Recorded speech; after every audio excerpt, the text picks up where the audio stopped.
చీకటితో వెలుగే చెప్పెను నేనున్నానని, ఓటమితో గెలుపే చెప్పెను నేనున్నానని.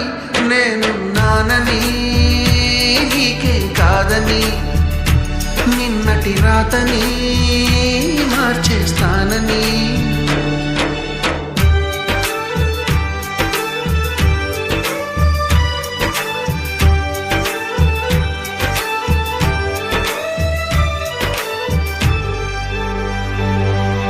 తగిలే రాళ్ళని పునాది చేసి ఎదగాలని, తరిమే వాళ్ళని హితులుగా తలచి ముందుకెళ్ళాలని.